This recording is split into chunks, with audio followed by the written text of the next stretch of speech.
উৎপন্ন হয় না। ফেন্সিডিল উৎপন্ন হয় ভারতে। ভারতের ফেন্সিডিল বাংলাদেশে কিভাবে আসে, কোন পথে আসে, কোন পদ্ধতিতে আসে, কারা এটা আনে, কারা এটা বিক্রি করে?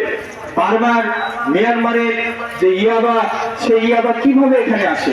গাঁজা তো বাংলাদেশে চাষ হয় না, গাঁজা চাষ হয় নেপালে। নেপালের গাঁজা বাংলাদেশের নওগাঁয় বিক্রি হয় কেমন করে, কোন পদ্ধতিতে? এইগুলো নির্মূল করতে হবে। এইগুলো নির্মূল যেমন একদিকে প্রয়োজন, অন্যদিকে গণসচেতনতা প্রয়োজন। আর মাদক গ্রহণের যে কার্যকরণ, সেই কার্যকরণ অনুসন্ধান করে সেগুলো নির্ণয় প্রয়োজন। বেকারত্ব যে দেশে থাকে সেই দেশে মাদক থাকবে। যে দেশে দারিদ্র সীমার নিচে 6 কোটির মতো মানুষ বসবাস করে,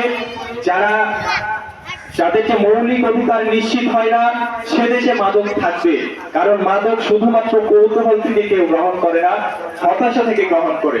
ফলে আজকে যদি আমরা মাদকের বিরুদ্ধে কথা বলতে চাই, বেকারত্বের বিরুদ্ধে কথা বলতে হবে। আজকে যদি আমরা মাদকের বিরুদ্ধে কথা বলতে চাই, তাহলে বৈষম্যের বিরুদ্ধে কথা বলতে হবে।